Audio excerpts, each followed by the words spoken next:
Hey. Hello. Welcome once again. Well, Eric is going to win the race. I was revving up. Welcome back, my friends, my foes, my felines, to Beyond the Basement, Meow. the complete Attack on Titan podcast. Dang it. Shinzo frickin' Sagio. If you are not aware of who we are, they call me Eric. They call you. Sometimes my name is Rachel. And oftentimes they call you. They call, but I will never answer because I am the one who knocks. What? My name's What? Peter. Otherwise known as Cephas. Yes. And together we make up, with our powers combined, we bring to you episode 57, season 3, episode 20. So if you're listening to this currently, you will be aware that season 4 has just wrapped episode 16. So we've gone through all season 4 live as the episodes are coming out, but we had these last 3 episodes of season 3 we hadn't finished yet. So we're going back over them. And the good news is they're extraordinarily relevant to season 4. And all of us were like, glad we went back and watched this, specifically this episode, because this episode is Grisha's backstory, essentially. That day. That freaking day. On that day. Minus the frickin'. I don't know. It could be in there. Maybe it's a mistranslation. Maybe they... It's a silent frickin'. Yes, exactly. And everybody knows about this, the silent frigates. Indubitably. If you have not already, I do want to hear from everybody. Shoot us an email or hit us up in the YouTube comments about your theories for the next part of season 4. We are anime onlys. We don't actually know what's going to happen. So if you got spoilers, keep your spoilers to yourself. For now. Until we finish. But I actually do want to hear what everybody's theories are, and I think we would do well to do at least a partial episode or a small clip it or an extra episode where we just review season 4 and kind of see if we can figure out where things are going ourselves, which I think Everything's exploding. this episode gave us a couple of ideas, which is why we were like freaking out about it. Anyway, to recap, if you haven't seen this one in a minute, this one starts out with we're in Marley, but we're in Marley for the first time. So we haven't seen anything of this place as of yet. Which reminds me, We're in Liberia. we're gonna have a long spoiler section for We're gonna have a long-ish spoiler section for this one. Most of season 3, we didn't have spoilers because we were getting to the end of season 3, season 4 hadn't launched, but we've now watched all of season 4, so spoiler section's We coming got back some mad spoilers. in full force. The first but that half also of means I have to season watch 4. my tongue for this episode. Yeah. So Hey, it was Annie. we can say it was Annie with full confidence. with the whole time. Okay. All right. So this one starts out with, so Marley is the first time we've really seen it. There's like cars running around. It's a totally more advanced world. And it's Grisha, young Grisha, and he's like, I have to face the truth of this cruel world. He runs into people that are treating him and his little sister like absolute garbage, calling them vermin and devils and so on and so forth. And they sneak out to see an airship. And as they do, they run into a couple of guards who are like, what are you doing here? And they're like, oh, where's your pass to get out of the internment zone? How'd you get out here? And he's like, oh, I don't have papers. And they're like, okay, well, it's gonna be beatings or labor. Yeah. And he's like, don't punish my sister. I'll take both of them, and so on. So Grisha's sister is never seen again. They find her dead in the river later on. Faye. Yeah, Faye, his sister, and basically, this episode is kind of It's very depressing. Actually. Yeah, it's the most depressing thing. So the guards are talking to Grisha's parents, and they're saying, it was really, it's an accident. I was busy. I showed her the gates, and Grisha knows that this guy is lying. So they tell him, aren't you teaching your son the history? And this is where we first start to get our first glimpse of the history of Marley, the history of the Titans, and it's this book that's come from Marley, which we find out later in the episode may well just be full of propaganda, but it is a history, right? It's more than we've had anything up to this point. So it says, 1800 years ago, Dina Fritz made a contract with the devil of all the earth and obtained the power of the Titans. It was split up into these 9 powers. He explains that this Eldian Empire, came to be, and they oppressed everybody. And then Marley rose up and took some of the power of the Titans, 7 of them, 7 of the 9 Titan powers under their own control. And and then that brings us basically to where we are now. So Grisha is being told all this, and he's kind of traumatized, and explains that man lied, and so on and so forth. And he gets into this fight with his dad, and we realize that his dad is really like a product of the system. He's fully submitted to the Marleyean like oppression, and Grisha just won't have it. He hates his dad. So we kind of fast forward a little bit. Grisha is now older. He's taking over his dad's clinic, and he gets recruited into this group called the Restorationists, who are led by the Owl. The Owl is this secret character. Nobody's ever seen him, but he leads this group. He lives in the shadows. Yeah, he lives in the shadows, and they find out this this secret history, right? An alternative history of these. They got these old scrolls, and Grisha claims that he's deciphered some of this ancient history on these scrolls, which doesn't actually say where he got the scroll from. We're assuming the Owl, but at any rate, he says, no, actually, the Eldians weren't these oppressive, like, Titan overlords. They actually helped build bridges and roads and civilize the wild lands and helped people settle this continent. And for them, like, this is reason enough we need to help restore this Eldian empire because they were being oppressed and we don't want to be anymore. So Dina Fritz shows up. We find out she's the last royal person on the continent. And she explains about the founding Titan power and how it's within the walls on Paradise Island. And she falls in love with Grisha. They have Zeke, and if you've watched season 4, you will get to know a lot more about Zeke's perspective on this whole thing. Okay, they fill you in. But anyway, they have Zeke, and they discover that Marley has a plan not to invade Paradise because there's this threat of these giant titans inside the walls, and the founder promised years ago that if anybody messes with them, that they are going to unleash millions of titans and flatten the whole world. So we've just found this out. 1 million titans. 1 million. And with that info, Marley says we're going to invade and try and get the founding titan power, primarily because our military is going to be obsolete soon, even with the titans. And we need the fuel source that is on the island, so we can't ignore it anymore. Always goes back to fossil fuels, you guys. / control of all Every titans. war is for oil. What a trope. Like, come on. It is interesting. Be a little more creative. Yeah. So, all right. So they anyway. So it turns out that Marley and now these restorationists have the same goal to go and get the founding Titan power, both for different reasons. And they say, you know what, we're gonna be beat by these people. There's no way we can get there first. But I have one idea. We're gonna send my son Zeke because they need warriors, and we're gonna send my son Zeke into this warrior program to become one of the Titan warriors for Marley, and he's gonna get in there and do our bidding. Doesn't work out. He brainwashes his own kid and regrets it, and then his kid turns on him and turns him and his wife and all the restoration. Apparently, they must have gotten everybody. It sounds like in this, like it because when we get to that scene where they're chipping him off the wall, it's everybody that was a restorationist is getting chipped off the wall here. So we get this whole scene. We get the mustache guy. We kind of confront him, and Grisha's really pissed at him. But there's something really weird about the guard who has Grisha under his control. He stops him from telling everybody that Dina has royal blood.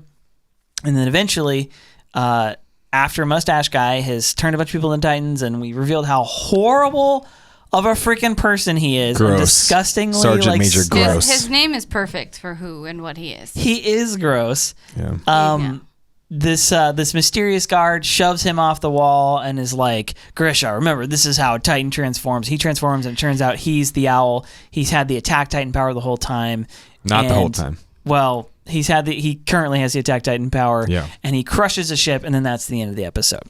Obviously, they take up more and more detail in the next one, so I'm actually excited to watch that as well. But that's your recap.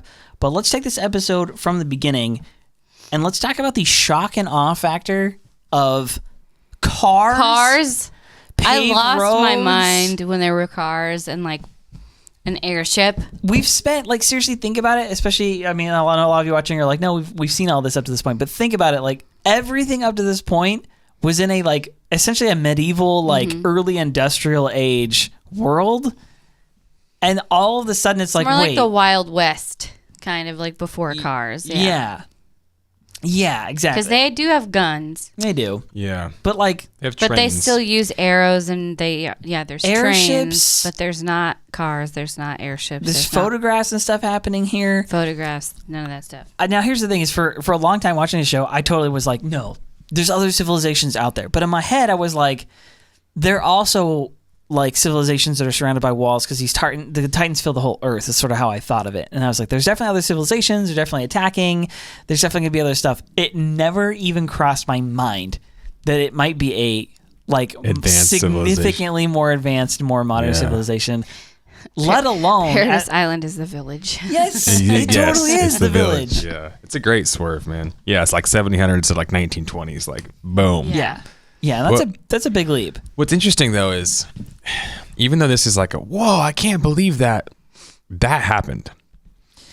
To Japan. No, that happened not just to Japan. Yes, Japan, because Japan was isolated. Japan went from a feudal age nation to a modern war-fighting nation in about 40 years. It's just crazy. It happened That's insanely light fast. speed. Yeah. And if you wonder why there's so much, like glorification / like nostalgia of like Edo period and their culture, it's because like they went from that to like modern very, very quickly. They didn't have 100 years of Wild West and all this other stuff. Yeah, it they wasn't were slow like, development. okay, jump up. Wicked fast. But even I was going to say, right after one of the hurricanes, or tsunami, I'd say tsunami that hit the Philippines, they were sending rescue crews to try to go find people that were lost because of the tsunamis. And a helicopter came over an island, and a tribal person jumped out of the tree and threw a spear at the helicopter.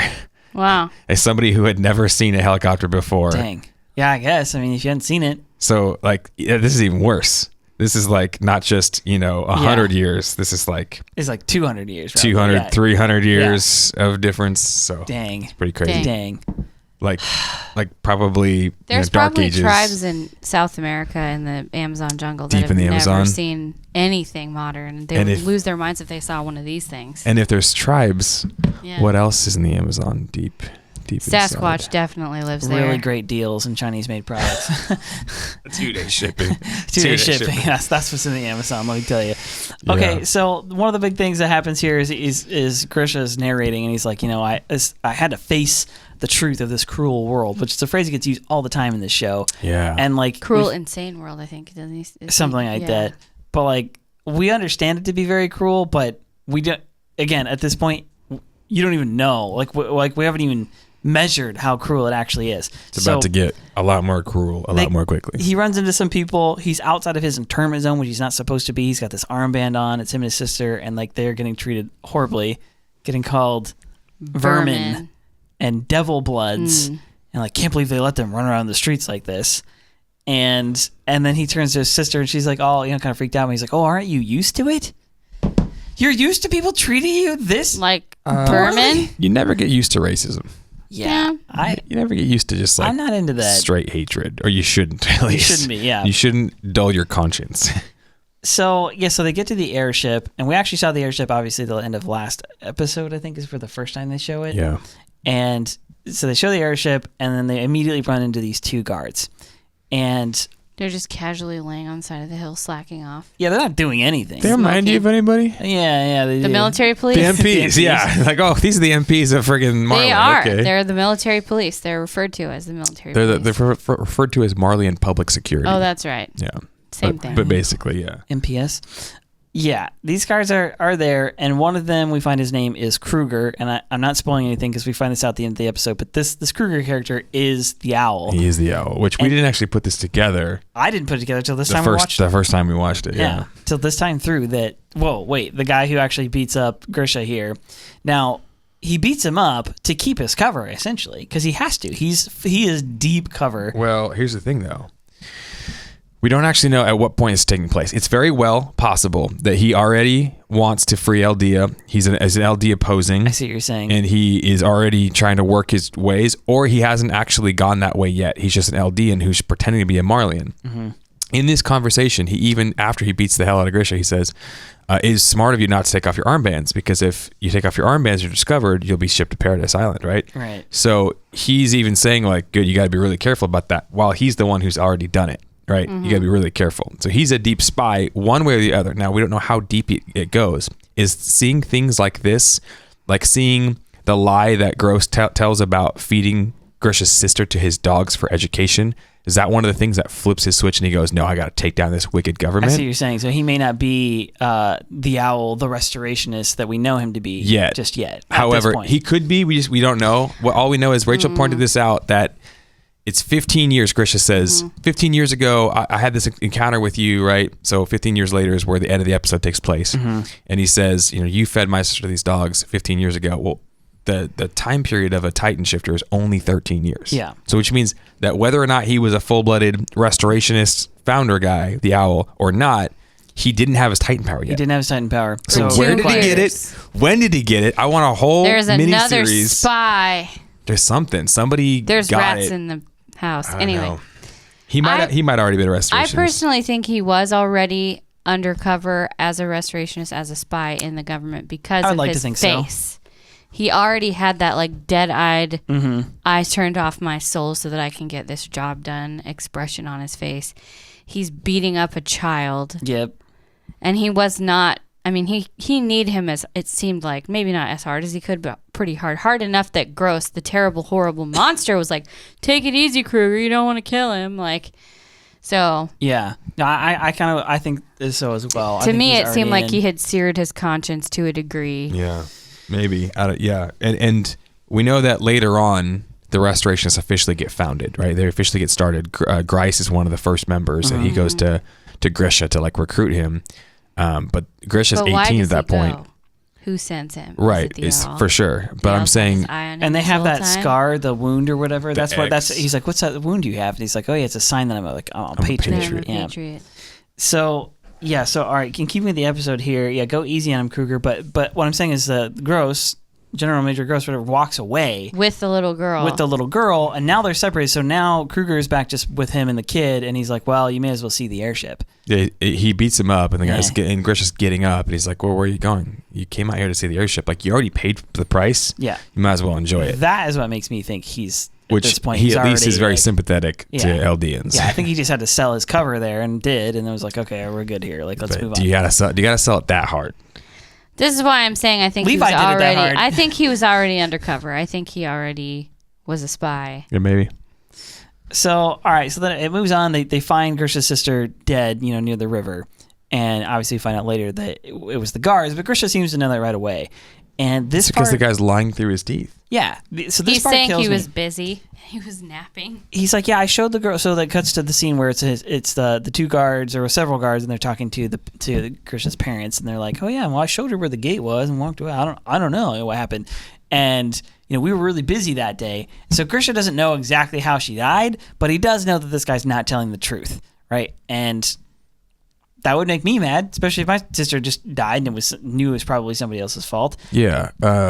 In testimony, like when a witness is being like grilled on a testimony, in front of a judge, and they're being like cross-examined, they're gonna be asked their story, and this is probably the third or fourth time they've already given their story. They've had a record. They probably told it to like the police officer initially, then they had a detective come and like bring them into downtown and like record, their stuff. And then they said, would you be willing to go before a judge and testify? Okay, yeah. And then they finally go and they finally testify this.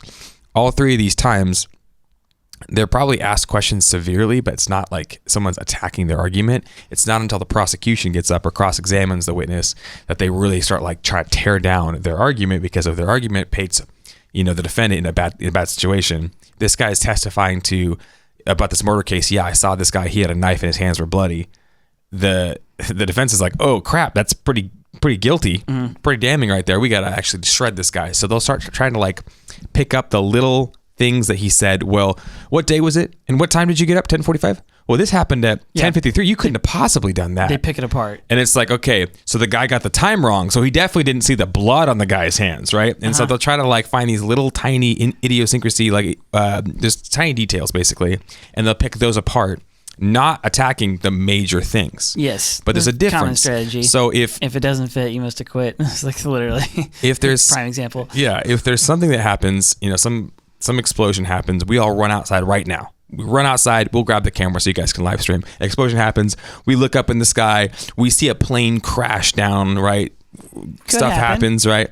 The police come to question us and they're like, oh my gosh, what happened? And we're like, oh yeah, we were recording a podcast and we heard an explosion and we ran downstairs and I was the first one down. And they ask Eric, and Eric's like, yeah, we all ran down. I think I got out the door first. And then Rachel's like, yeah, I think, well, I had to grab my shoes. I think I was the second person out the door. And they're like, well, which one of you? And it's like, okay, does that disprove that we heard an explosion, we saw a plane crash? Correct, yeah. No, it doesn't disprove. What is the major theme of what we're saying? Right. So small, tiny bits that are not, is there one angel or two? Sorry. Exactly, right? These things, if they don't line up, it's like, who cares? We're all saying the same thing, and none of our stories directly contradict each other. Right. But if you're needlessly lying about small things, that means you're lying about more than that. Yeah. If it's a like, oh, I think I got out the door first, but I don't remember. You're like, no, I got out the door first. I remember. Like, there's kind of a way that they go about in terms of interrogation, trying to figure out what actually is the truth or not. If you're lying about little things, I'm really busy with work. I have to get back to things. I can't be chasing around all these Eldian children. No, you weren't busy with work. You were hanging out. Why would you lie about that? Why would you say, yeah, we were over by this area and we saw a kid? And no, he intentionally lied about a small detail he didn't have to lie about, right? Which means that he's hiding something more, right? So when you're trying to find the truth, did you guys ever watch that show Lie to Me? Mm-hmm. Yes. It's an interesting show. It's dramatized, but it actually plays off a lot of psychological truths about micro expressions. Incredibly fictional. Yeah.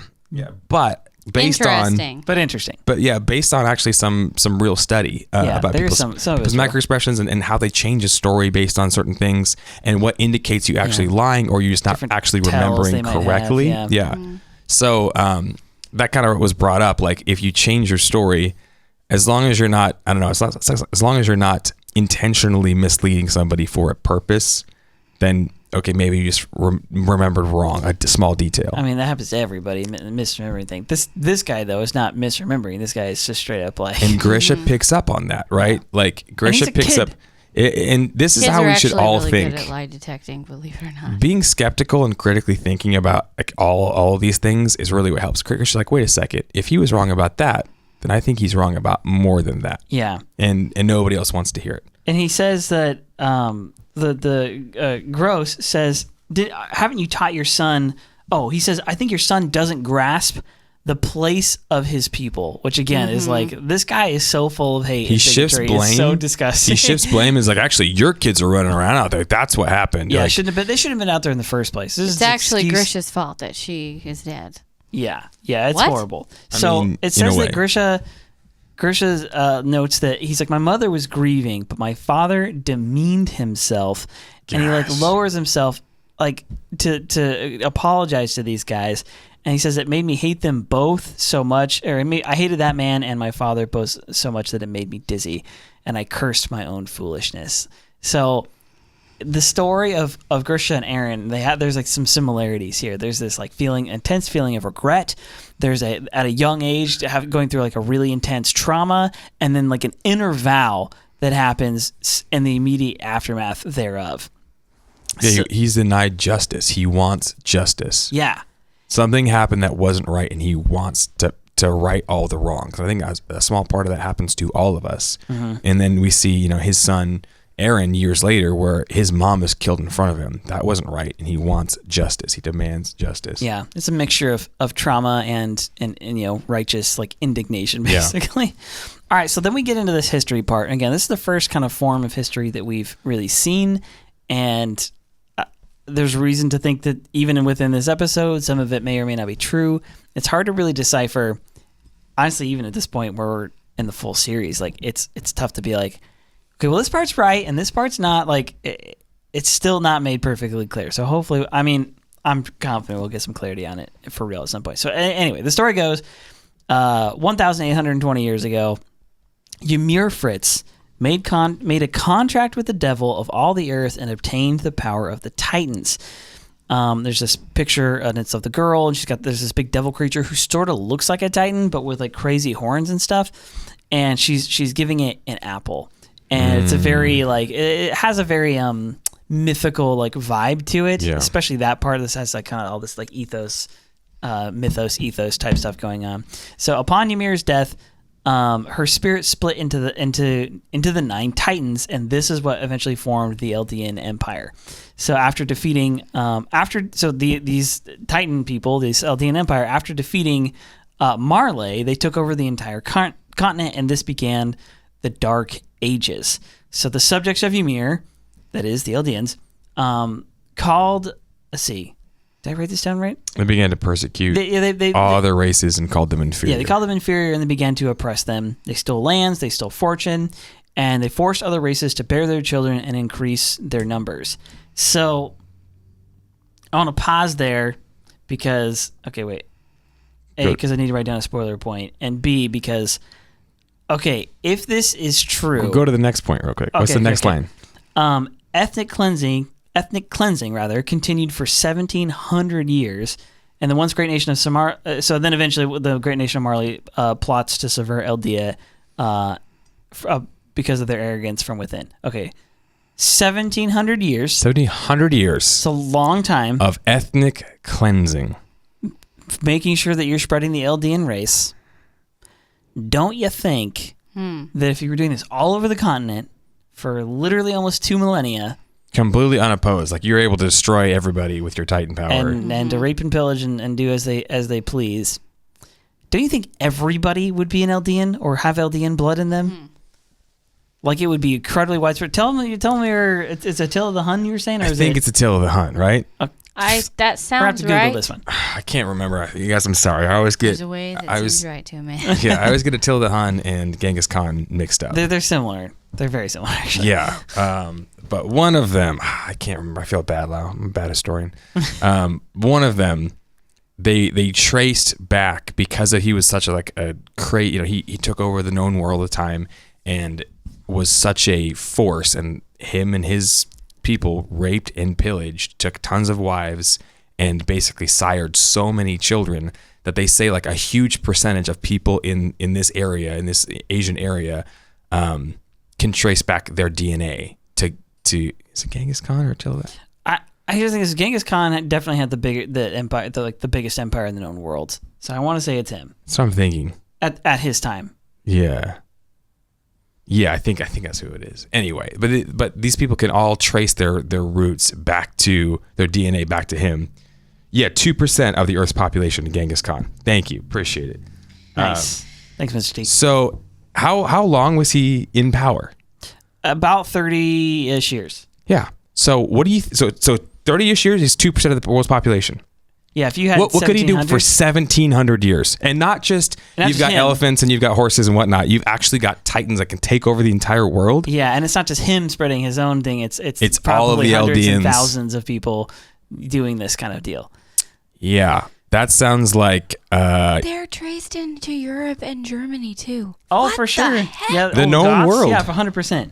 Yeah. So you think of it. So again, I know that's the real world, and this is a different universe. But the idea here is that if this was true, if what Marley's saying is true here, then maybe the whole world, or at least a majority of the world, definitely the continent that Marley's Eldian on, blood has Eldian blood, right? And we know now at this point the Eldians are the ones who are quote capable of being turned into titans. So go back to what we were just saying. If you lie about the little things you don't have to lie about, maybe you're lying about much more. You don't have to say 1,700 years of ethnic cleansing.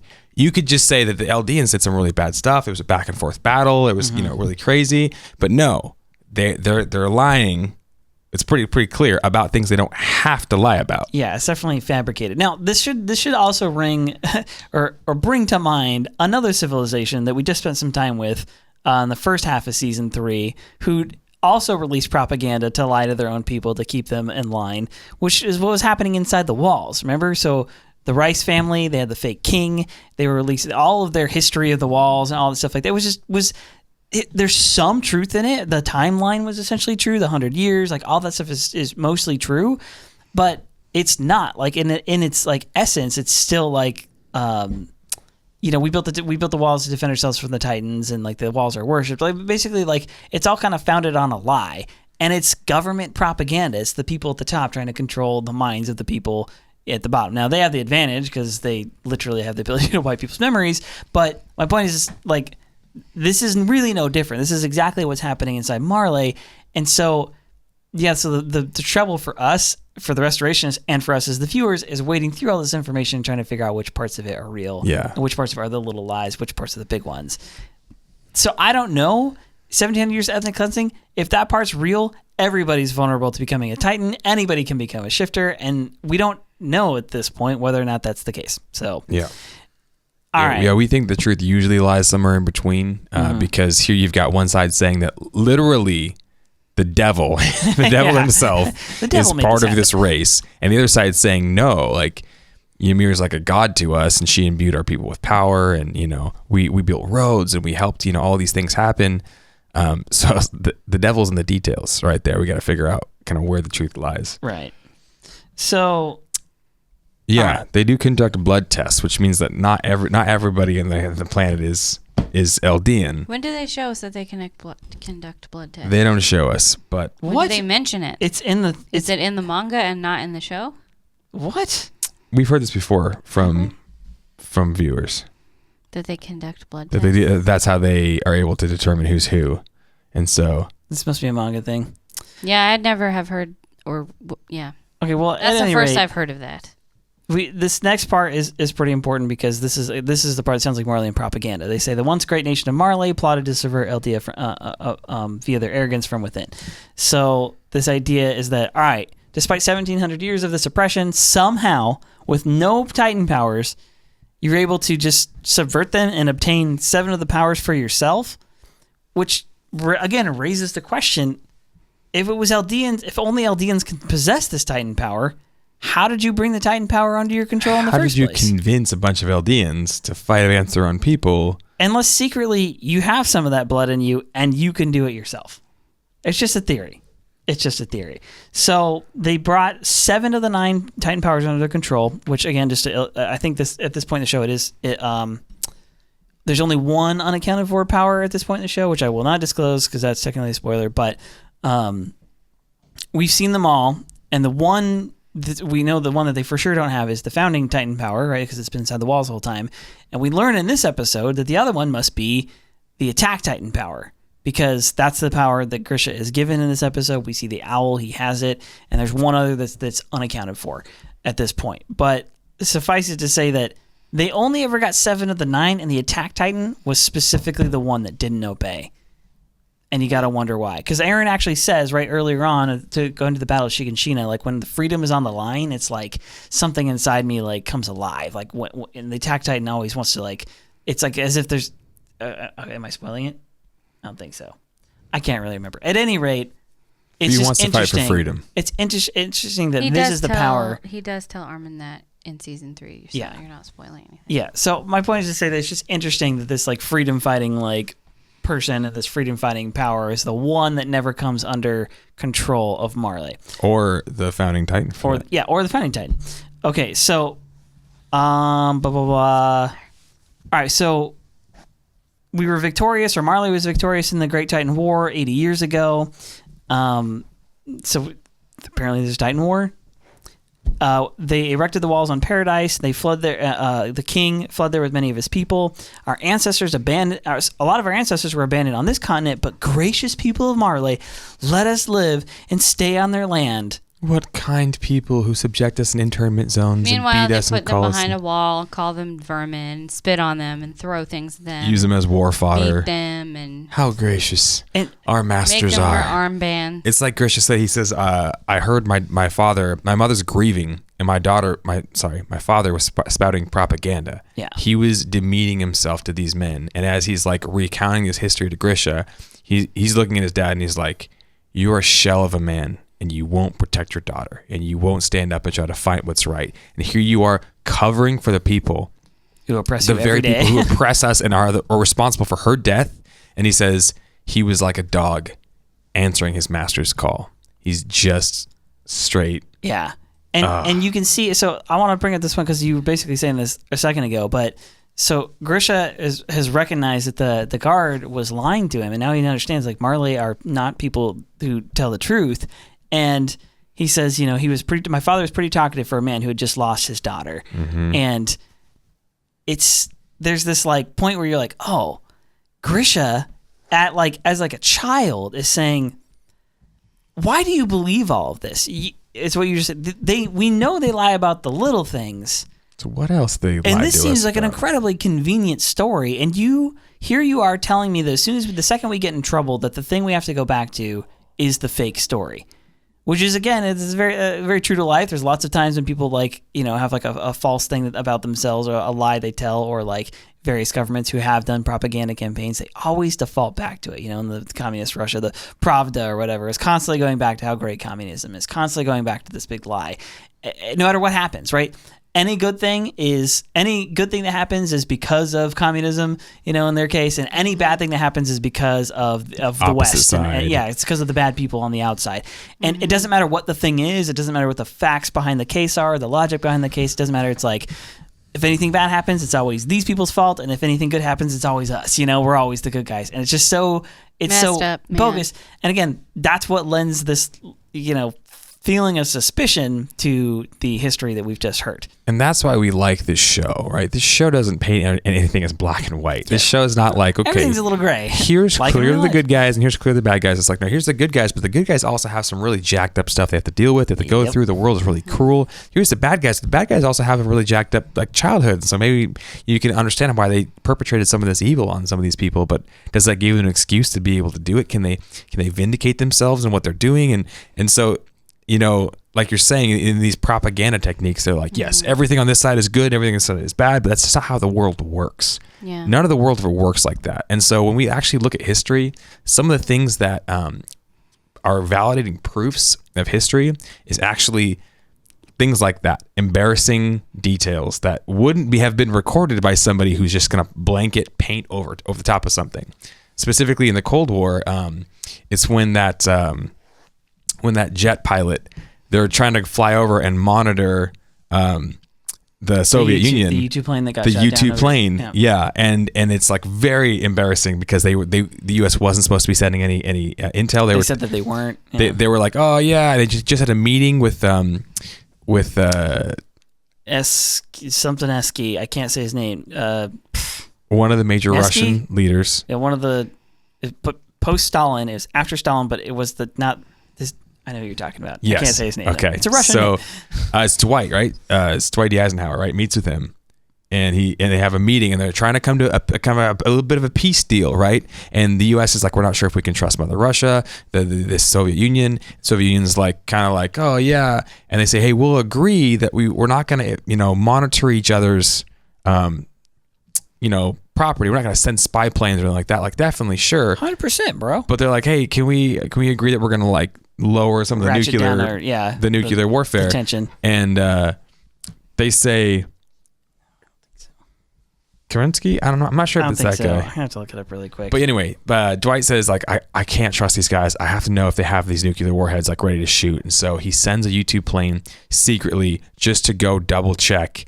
And as he's flying over, he has some issues. He doesn't get shot down, right? He has an issue, right? I think it goes down. It does go down. The plane has some faulty wiring, and I recall. Not just goes down, he ejects out, and he's recovered there's like a fire inside the plane by the Soviet Union, right? He's recovered, and they're like, oh no. And so all the media say, it was an attack on the Soviet Union. They're like, no, it's no attack. It was just a random Khrushchev, yeah. Almost Nikita Khrushchev, almost positive. Yeah. So they have an opportunity to like lie about it or to just come out and say, yeah, we spied on him. We told him we weren't. And they lie. And they say, no, it wasn't us. It was a test and it went horribly wrong. It was something else and whatever. And they say, you guys didn't send a military agent to come over review. We have your guy right here. And they actually bring up the naval officer. Mm-hmm. And it's like, okay, they got caught red-handed, right? And so if you're listening to a history about like how great the West is and you hear the story, you're like, they wouldn't have included that story in propaganda that had been like, we beat the Russians totally great, And if it was, the opposite side, if you listen to like a communist history, they'd never admit to the West being ahead of them in military and development or anything like that. So it's those little embarrassing stories that kind of sometimes can prove. They lend credibility. Yeah. To the history itself, basically, is the idea there. Okay, so so Grisha says to his father that man lied. He's the one who took Faye, and his father interrupts him. He's like, "Do you really want us to be sent to Paradise, basically, over all this? Our ancestors did terrible things. They believed in eugenics, and they tried to cleanse." And then he gets cut off again, and he says, "Faye and I were doing nothing like that. We were just walking around." And he goes, his father responds to him. He says, "It doesn't matter that we're not directly responsible for the sins. We're able to live humble lives in the zone. Don't lead us to the fate that Faye was led to." And Grisha just has to respond. And he's like, I understand. He has to kind of like submit to that. And it's just it's a very poignant moment in the show to see a man betray the dignity of his own life so intensely to say, yeah, you know what? I know I've done nothing wrong, and it was our ancestors, and we don't even know if this part is for real, but that's not the point. These people are gracious enough to let us live here under their thumb, mind you. So beaten, man. It is incredibly demoralized like that. If ever there's somebody who's like internalized the pain that someone else is putting on them, like this is an example of it, and it is very difficult to understand. Especially, I mean, for all of us, we're kind of living in the 21st century for the most part, and these just really nice, like chill, like free lives. Like the worst thing that happens to us, well, okay, it's not like bad things don't happen to people; they do. But I'm saying for the vast majority of us, we just straight up don't live in a world that's Nazi Germany. We don't live in a world that's Soviet Russia. We don't live in a world that's Marley. Like we don't live under Mao Zedong. For most of us, it's like, so my point is to say that, like, we can't even really get inside of this guy's mind. We just don't even know the premise he's starting from, because if you grow up in this world and you grow up consuming this kind of stuff, it's like, it's easy to see where Grisha's coming from and be like, whoa, like what? You're a shell of a man. Like, who are you? Like, you have nothing. Like, what? Like, what are you worth? And then on the other side of that coin is the fact that this is what a lie can do to a person. You know what I mean? So kind of tragic, kind of, like I said, kind of a poignant moment. But his only hope is to just live a good life in his prison. Right. Hope not too many bad things happen. Hope his oppressors not to get noticed by the oppressors. Hope his oppressors don't molest him or beat him worse than he already is. Like, yeah. Gosh. It makes me think a little bit of like the people of Israel after they leave Egypt, and how so many of them are like, we should just go back to being slaves. We understood what that was like. Yeah. At least it was comfortable. Yeah, if it's all you know. We didn't have to worry about the next meal because we knew it was coming. You don't know any different. It's kind of like that, the whole, a child in an abusive relationship, like growing up in an abusive family, you don't know any different. And so you kind of come up with this is normal, this is expectation. And it's only when you step out of that, or you see a different family, or you have a different experience, you kind of makes you question, wait a second, there's something that's different out here. But if that's all you know, you don't really realize how wrong it is, right? And so here's, Grisha's dad, who's like so beat down, he's so destroyed. He's like, okay, yeah, our daughter's dead, but please just like, hopefully not all of us will die. And yeah. Grisha's out here like, there's no fight left in him. I'd rather die on my feet than live on my knees. Like, something about freedom that calls to all of us. Yeah, he's got that fire in him, and part of it's because he's young. Like youthful zeal is useful for that kind of thing. There's a certain amount of idealism and optimism that you have when you're young, and most people lose. They kind of get either pessimistic or they just become sort of it's life has that effect on people. It kind of seems like though when his dad says, all we can do is hope to live a good life within this internment zone. Yeah, he's given up. It like takes the wind out of Grisha, and he just kind of goes, okay. To me, it seems and like... And then he follows along until he's 18 when something gives him an excuse to break free of that. To me, it kind of seems like he's like, I can't argue with this man. He's not a man. He's a shell. I just have to agree with him. There's nothing... You can't reason with somebody who's like that broken. Yeah, I mean that's a good argument. So Grisha says to himself, I wonder who was wrong. Was it me or the world, or perhaps both? It's as if the world I was ignorant and foolish, but the world was insane and irrational. And I feel like what a true statement. I said there's some truth buried in that one. That'll preach. Like I heard that and I was like, gotta take a shot. I gotta take a shot for the truth on that man. One. Yeah, for the okay. truth. Because shot of truth right over the bow. There's a self-awareness in the statement of I was ignorant and foolish, like that requires being like self-aware and kind of some humility, and acknowledging that just like the world isn't black and white. Like I had there's some things that I very much had wrong, but also the world itself is like everyone else. It seems like they're insane and irrational as well. And I'm like, yeah, that 2021 for sure, for sure. Terrible things happen, and also I don't have it all figured out either. Right.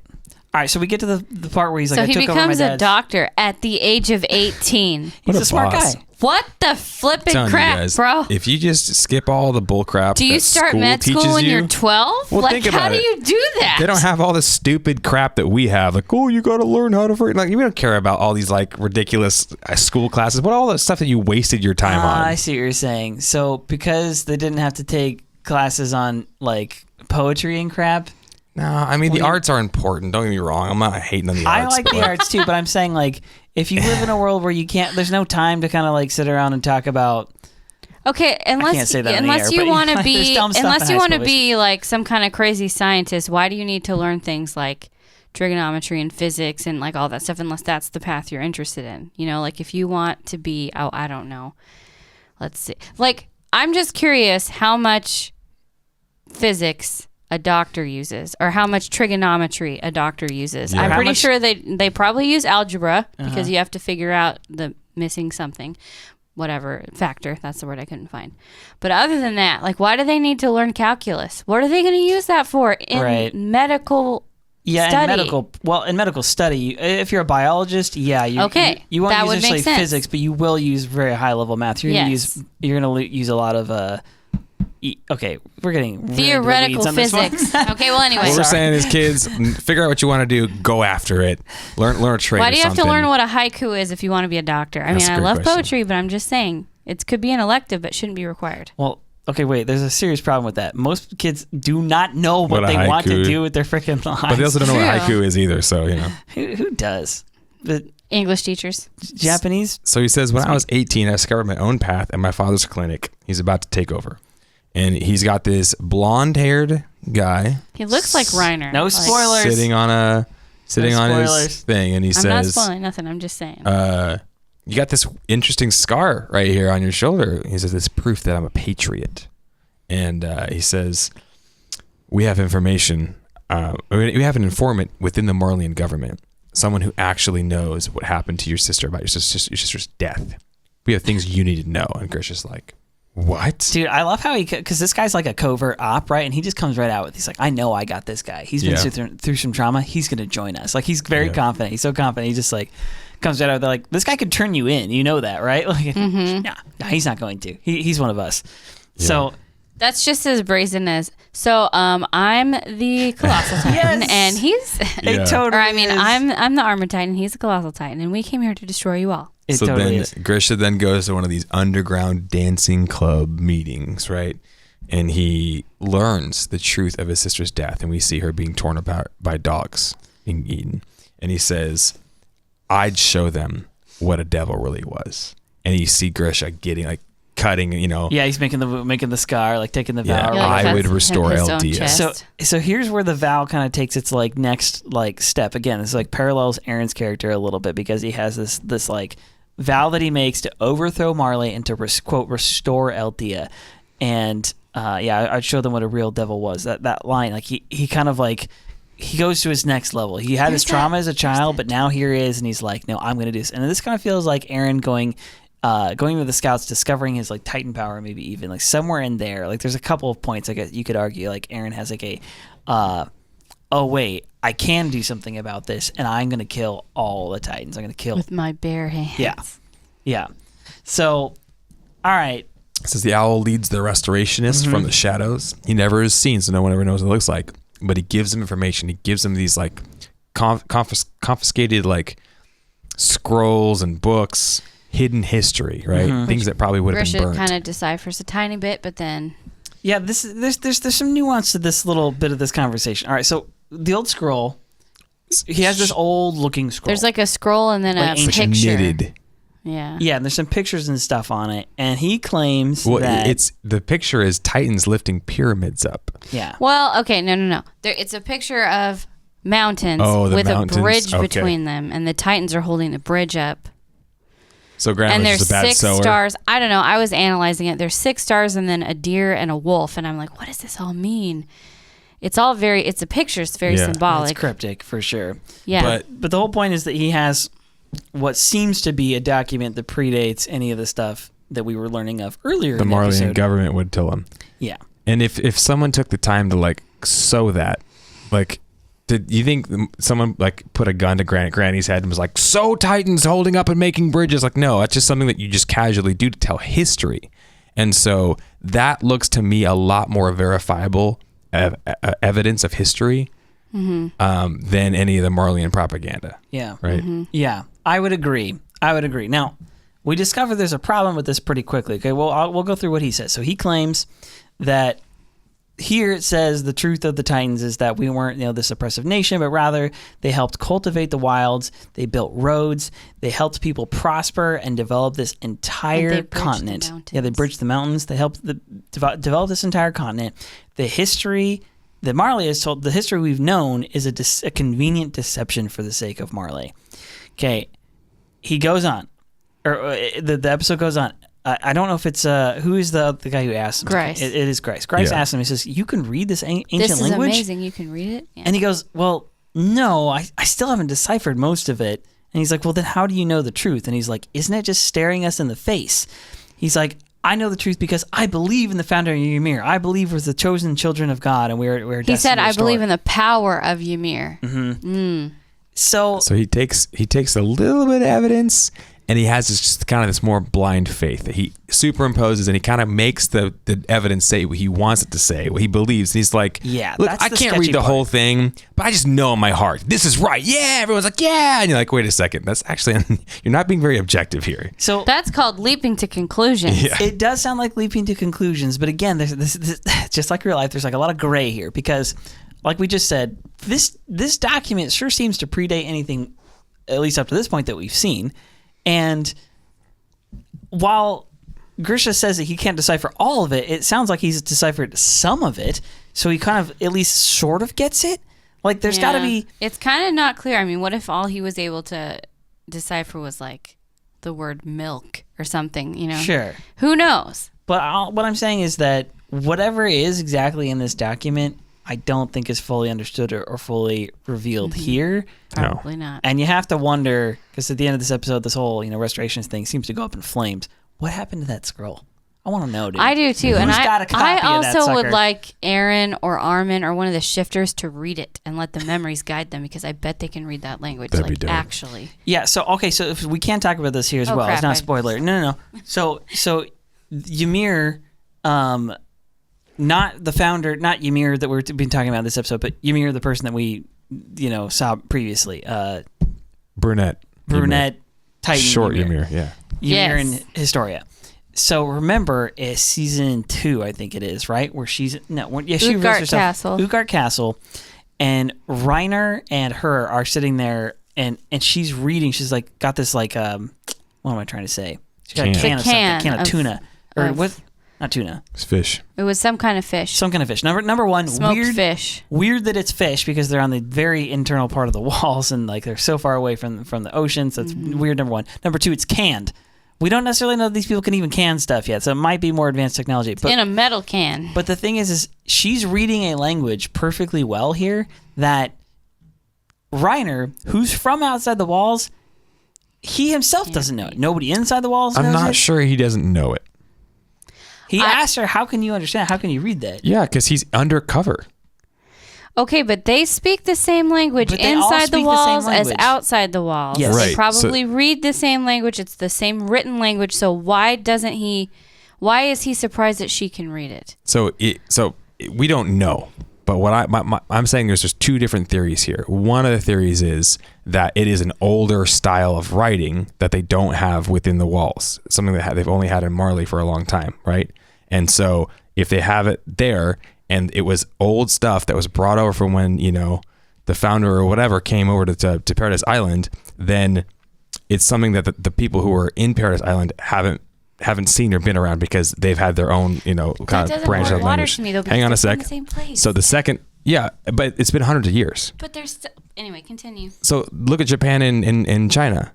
During the isolation period, their languages grew way differently, right. And their text is completely different. Some of the characters are still similar. Some of them, yeah, but they grew apart. They grew did grow apart. apart. Right. So you're saying this could be an ancient version of the language that they speak, right? But it's only been 80 years. Hang on. So Reiner could have been deep undercover. He sees it. He can read it, but he's remembering who he is. He's playing a part. He's playing one of these Eldians, and they wouldn't have been able to see that. And wait a second, this is something else, or it's what you're saying, or it's for some reason this is super ancient stuff that he can't read. That's what I'm saying. What do you mean even he? There's no reason to believe that Reiner has a particularly large intellect or knows anything. Honestly, no spoilers here, but legitimately, even beyond what we know now, so there's no reason to think that Reiner has some particularly special knowledge. Now, you could argue his Titan memories or something like that, but there's no evidence of that he would have special knowledge of this language. I think the look on his face looks pretty genuine. Like he doesn't know what the frick she's talking. He actually can't read it. Yeah, he's like, you can read this? Yeah. So that's what he's looking at. He's like, you can read this? Like, But to go back to your point, both of them are from the same place. And they're from the same place, and they both have Titan powers, but but with one giant difference, which is 80 years. Or 60 years. Ish, yeah, something like that. Where she ran around, and the other thing is they've inherited two different Titans, and so we don't know whose memories tell them what. Oh, maybe the memories. You kind of have to wonder, does some of these Titan powers have particular memories contained in them? My thought is that because Reiner's a shifter, he can read that language because he has Titan memories, and he recognizes it as this ancient language that the Marleyans have made up a history that is not, we don't know what those documents say, neither does Grisha fully. Yeah. So what my thought is that because Reiner's a shifter, he can read it, and he realizes Ymir must be a shifter because she can read it. Yeah, the big difference here is that we're talking about a can of fish. And it's herring. Yeah, it was herring. That's what it was. I wanted to say pickled herring for some reason, but I thought that was wrong. But the big difference here is one is a can of fish and one is like an ancient document. The only real connection between these two incidences is in both of them, somebody's like, you can read this like peculiar like text. I'm probably leaping to conclusions too. Well, all I know is there is a there. We just don't know what it is yet. Yeah, whether or not it's actually him, he can read it just the same as she can, but he realizes that nobody from that place should be able to read it. So he asks her and he says, "You can read this? Are you? How can you read this? Are you somebody who's been around? Have you traveled? Like, or is he saying you must be from outside the island, just like I am? Are we together in this?" I see what you mean. That's kind of what we were thinking initially. Yeah, it's one of those. Or he legitimately can't read it, and he's like, "Wait a second, that text hasn't been used in 60 years or whatever. I can barely even read it. It's like cursive, Our kids like they can't even read cursive that well, but they just try to make English. It out. Yeah, Old bring English. Me a heading. A heading. Okay. All right, so moving on. I want all the mysteries. I'm trying to make sure I get through all this. Okay, yeah, the history. Okay, so he's all gung ho on this history, and he's like, okay, and this is right when Dina Fritz shows up. So then the owl brings them. Somebody bursts in, and he's like, "The owl has sent us something else," and it's not a something; it's a someone. Also, how can they be in a dance club if it's a bunch of dudes? I'm just saying. Anyway, let's go on. Hey, dudes can dance. Just whatever. Have you seen me try? She's the only girl. She shows up and she's like, "I'm Dina Fritz. I'm royalty. I'm a Disney princess, and I also have to be very attractive."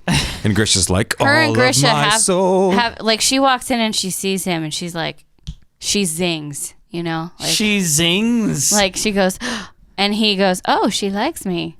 Her foot pops. But do you see how hardcore Grisha goes after like the Eldian Restorationist after she shows up? Like, that's the real reason. Okay, what's that term? He's simping a little bit, He's like, I really care about these things now, Dina. You and me, we really care about this, right? I think it just revved him up to like 11, For sure. He was already 9.5. I mean, when you're a young 18-year-old guy and a girl's encouraging you to do anything, you're like, I'll do it. I'll kill somebody. I'll do it. You want me to kill somebody? Have you seen these scars? Yeah.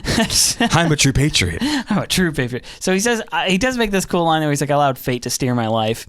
Which is kind of interesting. That means his pants. Yeah. He let his hormones determine his future. So she provided information that only the royal family knew, right? And that information is the fact that there's this founding Titan power and it's inside the walls and has the power to control all other Titans. They conclude they need this for victory, and this is what obtaining this power will help them to overthrow Marley. So they're all, yeah, we're going to do this.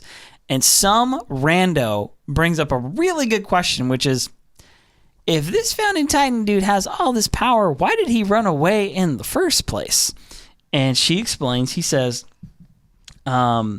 because this king refused to fight. At a time of war, the king abandoned his role of balancing the continent's powers. So he moved the capital of Eldia to this remote island. And she says this wretchedness that we live in began when the kings turned away from conflict. And that's when they're like, okay, well, we need to we need to use this opportunity. That was his decision. We're going to go in there and get this thing. We're going to use it to overthrow Marley and restore the pride of Eldia. During this scene, they kind of show you some additional like Marleyan / Eldian like pictures of battles and stuff. And we see this crazy battle where it's like two sides of this ravine. Yeah. There's it is bizarre. bowmen and there's like spearmen. There's titans. And the titans are wearing a helmet and one has a shield. There's 7 on one side, 2 on the other side. One's got a hammer. There looks like there's some pure titans as well, but there's also giant freaking dog things. Yeah. Like huge. Huge The size of a dog. titan. They're like, they look like the pets of the titans, honestly. They're massive. Yeah. We haven't seen anything like that. I'm going to talk about that in spoilers for a minute. What the flipping heck is that, dude? That's a crazy picture. But I also just think it's interesting that there's 2 titans on one side and then 7 on the other side, considering Marley has how many titans and inside the walls ends up with how many. It's just, it's interesting. Okay, so Grisha and Dina fall in love. They have Zeke, and he keeps narrating. He said the world was changing really fast, and eventually the restorationists came to a turning point because they make this announcement. Marley makes this announcement. So we need subjects of Ymir to serve as vessels for the 9 Titan powers. Now, again, kind of an unanswered question here that I realized watching this time through was that, okay, so they're recruiting is what they're saying here. We are recruiting. We want people to come and be... honorary Marleyean. Yeah, I'm gonna say this for the spoilers. There's a couple of things I feel like I need to say that I know aren't revealed up to this point in the episode. So we'll do that in a few minutes here. But it's not clear who was wielding the Titan powers up to now. Didn't they have to be Eldians? So why start this program now? Why hasn't this program been like something that's been going on? Haven't they always had some Eldians under their control? Yeah, for decades. It seems like they're wanting to bring on more than they had before for some reason, and they're wanting to bring on young. Like they probably have the Titan powers there after the war, and they say, okay, you're going to pass it to your son. And if your son tries to rebel against us, we're going to shoot his mom and the rest of your family in the face. Like, is that kind of how they had to do it? I don't know. What I'm saying is that they just don't explain it here. But they say, okay, we're starting this program, and we need these warrior recruits. And it becomes, it seems fairly clear, like these are going to be the people that are going to help us to retake the founding Titan. So they realize that, and they say, let's see. Yeah, so the owl informs the restorationists that Marley is making a move to struggle to restore the founding Titan. And my notes are crazy. Autocorrect. Need fossil dies beneath island. I wrote they are preparing for a struggle for resources. Marley leads the world with 7 power of Titans. Right. So there's a massive cache of fossil fuel beneath Paradis Island. Right. So the idea is like, all right, they know their military. How do they know that? I don't know. It's not clear, but the owl seems to have the info. Or is that just another excuse? I think it's just a load of crap. But well, we find... Go ahead. No, I can't say that. Okay. What I can say is that this is also the scene, right? Right during this time where Zeke says, "Well, things are coming at us fast." That means he had a baby. They had a baby, and it's a heir with royal blood. It's blonde, just like Dina is, right? Mm-hmm. His name will be Zeke, right? And this baby is Grisha and Dina's son, and so he's royal. He's royal blood, right? So then, as they're having this talk, they hear about this program for kids. You can go in it. You can become an honorary Marleyan, and you can inherit the Titan powers. And then they're gonna get these people with Titan powers. They're gonna train them, and then they're all gonna go to invade Paradis Island. Yeah.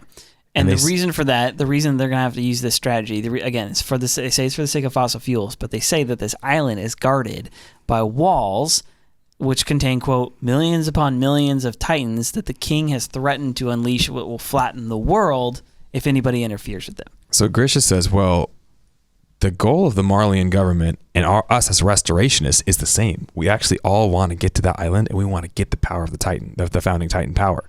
But they're going to get it before we do. What can we do? And Grisha says, I have an idea. If you can't beat them, there's a hope for us. Join them. Glorious combat. So he goes, opens his bedroom door, and there's little Zeke playing with a little monkey doll. And two soldiers and a horse. Soldiers falling down in a horse. We'll get to that in spoilers. And he's got the little monkey, and he says, Daddy. And he says, you're going to save the world, Zeke. We're going to indoctrinate you, and we're going to brainwash you, and we're going to force feed you this. Him and Dinah sit at the table, and it's like all creepy, and his eyes are, they've huge. got like the book. And Dinah has her hand on top of his head and like, you're gonna save the world, son. They're just putting so much pressure on such a small child. Can you imagine me like telling Nolan like, oh my gosh, you've got to kill everybody and take back this power and save our people. He's like 3. Okay. Here's the truth of our people. Yeah. We've been oppressed. And we also used to eat people, and we want you to become one of those things, okay? This episode is pertinent, again, not to spoil too much, but because in season 4 we get the other side. We get to hear Zeke's perspective on his own childhood, which again is not too much of a spoiler, but it's interesting. Seriously. And now knowing that, this episode actually makes a lot more sense. Seriously though, they're telling a small child, you're going to have to grow up and eat someone. Yeah. And it's and also whatever, it's fine. You're facing incredibly crazy odds, but they tell him, okay, you're joining these people, and you have to do above everyone else. You have to do exactly as they say. Never make a mistake. Yeah, you be cannot, perfect. Yes, you cannot make a mistake. And he says, "I understand." And if you're wondering, that's a lot of pressure to put on a kid. So he says, they kind of do this montage of them sort of like brainwashing their own kid, and he says, Grisha says, if anyone should have known how terrible it was to besmirch your beliefs on your own child, it was me. Meaning like he just went through this as in his own childhood, right? With his dad force feeding him this like propaganda stuff and just really hammering it to him. And now he's doing it to his own kid, but he thinks it's for the right reasons. But he realizes there's this pretty quickly that this is actually wrong. A mistake, because he seems to be in this program, and as he's in this program, he turns his own parents in. Zeke does. Zeke goes, this is them, and as he's narrating, he says, he exchanged his own freedom and the freedom of his grandparents for us, and he says, I did, sorry, I'm kind of a little bit out of order here, but as he's talking about Zeke, he's like, I know how horrible it is to force your ideas on your children and to look at them not. That you should look at them not just as a royal child, not just as the hope of restoring Eldea. He goes, but as my son, Zeke. I don't know if I ever thought of him that way. Meaning he kind of objectified and idolized his own kid. Used him as an object. Yeah, he used him as an object. The point is to say that he was a bad parent. Yeah. Him and Dina were bad parents to this kid specifically because they were so obsessed with this goal. And he's looking back at it in this Titan memory, or the in the book or whatever. Part of this seems like it's coming from Eren's Titan memory, and part of it seems like it's coming from what was found in the basement. But the point is to say that when you look at how he raised Eren, is extremely different.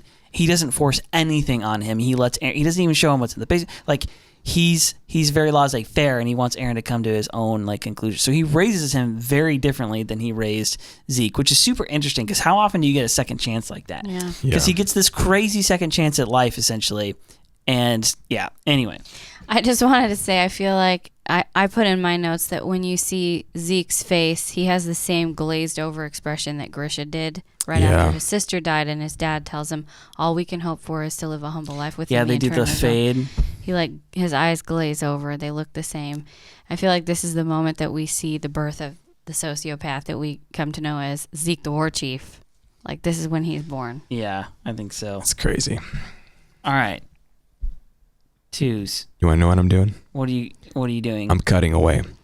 You're cutting away, okay. Oh. Cut away, my friend. Thank you to Holly from Great Anime Deals. Yes. This pandemic's got us all feeling, I don't know, stressed. I would say so. Feeling down. Mm-hmm. Feeling like cattle trapped inside these walls for 100 years, all the while giant humanoid-like zombies creep just outside of reach with an insatiable hunger for human flesh and a burning desire to end humanity as we know it.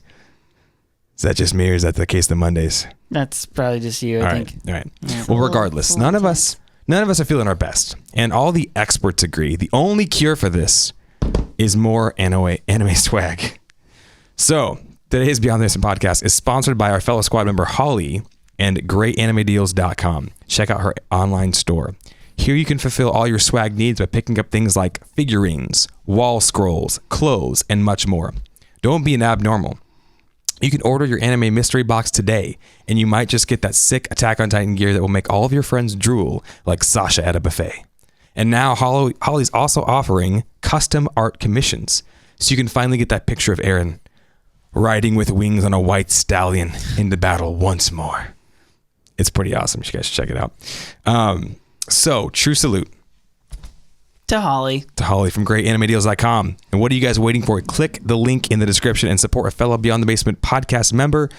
And all the while, you can level up your anime game. And if you guys use the code Beyond the Basement, you get 15% off anything from her store. So go check it out. It's pretty awesome.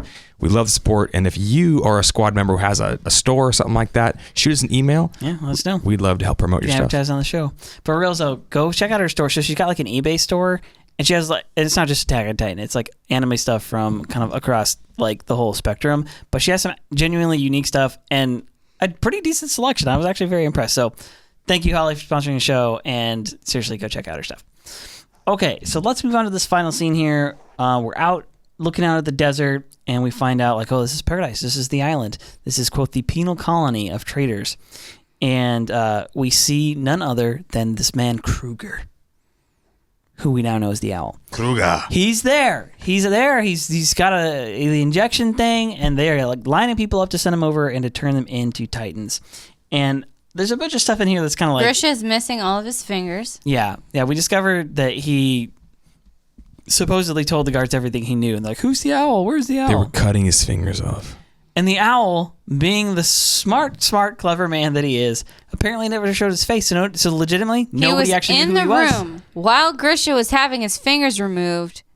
Probably. While he was being interrogated, asking, who's the owl? The freaking owl was standing in the room. To make sure no one said anything, gave away his cover. That's what I'm saying. Oh, yeah. That's what I'm saying. He's Grisha the smartest. Never knew. That's what I'm saying. That's the smartest play in the world is like Grisha has the perfect alibi along with everybody else in the Restorationists because they actually don't know. Yeah. They've never seen him. I'm just saying, like, as the owl, he's standing there watching someone being tortured to keep him from being revealed. He just has no expression on his face. He looks exactly like Zeke, exactly like Grisha did, like that dead face. I have no emotions. I mean, right there's now. Definitely a become the monster element in this part. There's a lot of people in this show who have to like deaden their emotions to do the things that they do, and it's really sad. It's really cruel messed world. Up, man. It's a freaking cruel world. Cruel world. So one of his, I think it's Grice. Is it Grice who shows up and is like, "Why we should have never trusted a guy like you"? So they bring, it's not Grice. They bring Grice behind, and he also has no fingers, and then they make him kneel down next to Grisha. And but is it Grice the one who's like, "We never should have trusted a guy like you"? Yeah. I thought it was the other. Okay, no, it's just him. Kidding. They take his blindfold off, and he goes, "Grice, son." So they do this horrible thing where they take one victim and just kick them off this giant wall so they'll run. Yeah, he's the one that they choose. And they kick him off the wall so that when they turn all these other Titans into Titans, they go after hunger for human flesh. Chase so the human. They'll chase the human into the further into the interior and so on. Which he's saying as they're bringing him over, he's like, "Please don't turn me not into a Titan." Like he doesn't want to be turned into a Titan. And so I mean, who does? Sergeant Gross or whatever is like, "Okay, I won't make you a Titan. I'll just make you Titan bait." But right before that is when he's saying, "Why did Zeke turn us in? He's your son. I can't believe we trusted a guy like you." Yeah. Even with Dina. Yeah. He's just like lamenting. So they wheel Dina in. They're like, "Oh, what a waste, like of a woman or whatever." And this is where Grisha goes back. "Oh, like." Well, first they turn all the rest of the guys and they start chasing him off. They start chasing him off, and he's like, "Guys, it's Grice, stop!" It's so sad. It's really tragic. Sad. But they wheel Dina in, and they're like, and she's there, and he actually says, "Don't you know she's a royal or whatever?" And then the owl shuts him up, grabs him. Kruger covers his mouth and says, "Be quiet." Which tells me they didn't know, because here's the thing: is everybody who's there in this instant right now, all the guards, anybody who was Marleyean here gets killed in the next 5 minutes. There's no witnesses to tell. There's nobody left to tell this story that Dina has this royal blood. And the attack Titan is on the island of Paradis now. Also, that means that they don't know that her son has that same blood. That is the point I'm trying to make right there. No one seems to know that Zeke is a royal. At least not this Anyone who point. might have possibly overheard that, before he covered his mouth, is about to die. Yeah. All right, so she gets a really romantic line, and she's like, "I love you no matter what form I take. I'll come to find you. She says, darling. Darling. Which is a little ironic, actually. Which sounds really sweet here and ends up being a threat. It ends up being I'm going to eat you. It ends up being a horrible prophecy of the future, actually. Never marry anyone else. I will eat her. Let's just practice with different context here, okay? Okay. So what she says, I love you. I'll always come to find you. Is that what she says? No matter what form I take, I will find you. I will come to find you. So it's like, I will find you and I will kill you. No matter what form I take, I will always find you. Right? She doesn't even like cry out when she's kicked off the wall. She's like got this like peaceful look on her face, okay? She has tears in the corners of her eyes. No matter what form I take, I will always find you. Yeah, when you change the tone. Change the tone a little bit, maybe even the commas. No matter what form I take, I will always find you. I don't know. Bro. I see where you're going But she starts that with, darling. Darling, no matter what form I take, I will always. So there's actually and then Gross is like, "Oh, how sweet! You'll make a lovely Titan couple," and then jams a needle into her neck and kicks her off the wall. She shows up on the one day Grisha wasn't home. It's true. She almost found. She never actually does find him. She finds his wife though, and she eats her. Gosh, yeah. So messed up. All right, so I have to comment on this part. Eren, so. Grisha, they show Grisha crying, and then they show Eren crying, and this is where Eren wakes up in prison. We realize at this point that what Eren basically says, who am I, where am I, and Mikasa's there. This is got to be one of the funniest, secretly the funniest scenes because Mikasa's there, but her hair is like entirely jacked up. It is the worst bedhead of all time. It is the worst anime bedhead of all time. I think she looks cute. Though it's hilarious. Yeah, it's a cute little moment, but it's really funny that they like put this in what was one of the most like serious, tearful like moments. Eren wakes up weeping and screaming and doesn't know who he is. Realizes that his dad's previous wife is the one who like is the Titan who ate his mom. It's just a really like profound moment, and then you're like, Mikasa, WTF is your hair right now? Like what? Can you get it together? I don't know. Like. She's probably been sleeping more than she has for years because she's been detained. Yeah, and Eren's right there. She doesn't need to go anywhere. She doesn't have to worry that Eren's going to go get himself killed because he's in jail right next to her. Bedhead Mikasa is OP. So they recognize with Eren, they're like, you just said, who are you? Who am I? Where am I? What's going on? What do you mean by that? Yeah. What do you mean, who are you? Like, I've never had that crazy of a dream before. And he says, I feel like I've been dreaming for forever. And this actually reminds us of another time that this happened. And Mikasa says, Eren, are you crying? She can't see him, right?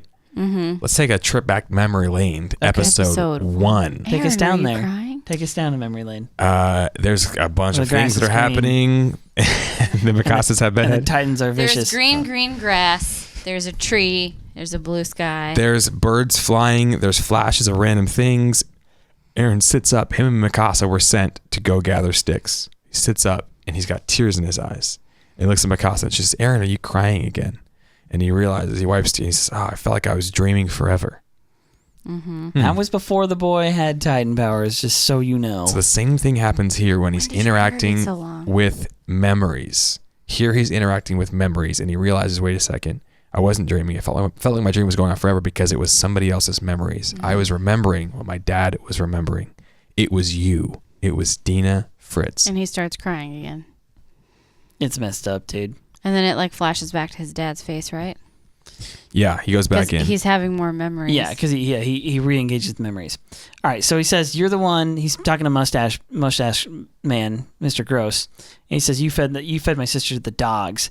And they get this scene. We don't have to go over detail on this one, but this one's basically, this guy is really horrible. He sends the other recruits down the way and they're like, one of the new guys like, what's he gonna do? And they're like, he's gonna have some fun with the rookies. I'll just leave it at that. Meaning, like, we know this guy has twisted tendencies. This guy's a masochist. He's a masochist. Sure. I don't want to see it. You probably don't want to see it either. Just like let it happen. Sadist. Yeah. Sorry, masochist is harming yourself. Sadist is doing it. He's a straight sadist. He's a sociopathic, probably a psychopathic sadist. Yeah, he's psychopath probably. Sociopaths know the difference between right and wrong, and they don't care. Right. Psychopaths don't know the difference between right and wrong. So maybe he is a sociopath. I'm not sure that's true. That's what I've understood. Okay, whatever. I thought there was no difference. The only difference was one kills and one doesn't. No, they both kill. They can both kill people, yeah. Well, a psychopath. Every sociopath is a psychopath. Doesn't know the difference between right and wrong. But they don't know it's wrong to kill. They just do it because they feel like it. Yeah, I was gonna say. So sociopath. A sociopath knows killing is bad, but I want to, so I'm gonna do it anyway. The sociopath. They don't care. That's just called a wicked person. The sociopath. No, by definition, this is like the one thing I learned in college. is that a sociopath, there's a part of your brain that's actually malformed. And right. That's literally what causes it. And that part of your brain is a part that connects essentially the two halves in a way that lets you feel things empathy. Like, well, not just guilt. empathy, but just like kind of like emotions generally. They don't feel deeply kind of at large. In sociology, I talked about that was one of the main things was you can't empathize with the person. So you can't put yourself in their shoes. Right. But so you do things to people because you never think about what it feels like for them. Yes, it's just extremely utilitarian. But the thing is, you don't know what it feels like for you either. Like they just don't have a deep sense of emotion kind of just in general because that part of their brain is kind of like broken. And so, so as a result, because they're not feeling things, they aren't feeling empathy like intrinsically, what they become very good at is they become very good at just reading people because they aren't filtering anything through their emotions. Right. They're just they're extremely objective, but to a fault, right? So they tend to be like, oh, I'm objectively seeing what's going on here, and they tend to take that and just form their behavior they'll emulate. They're emotions. really good mimickers. They'll emulate They have to because they have to in order to get by. But the thing is that they, like I said, they're extremely objective and they don't have that sense of like feeling for the people. So as a result, there's actually a fairly large number of people who have some form of sociopathy. And they almost, and this is not, I'm not kidding, this is my teacher said, she's like, they very, very frequently ended up as managers and bosses because businessmen, because they're politicians, extremely efficient because they don't take time to mess around with like emotions and people's feelings. You're like, no, get it done. Okay, they don't care. Like, they don't have any sense of like, I could lose this precious relationship. Yes. They give zero cares. They're very hard drivers. Now, psychopathy, the way she described it, was a more serious mental disorder, and it is a different kind. It is fundamentally different, and you're right that this for them, they do feel things, but the morality of it is the thing that kind of goes out the window, and seems like their feelings are psychotic. They're bigger than anything else, and it drives them.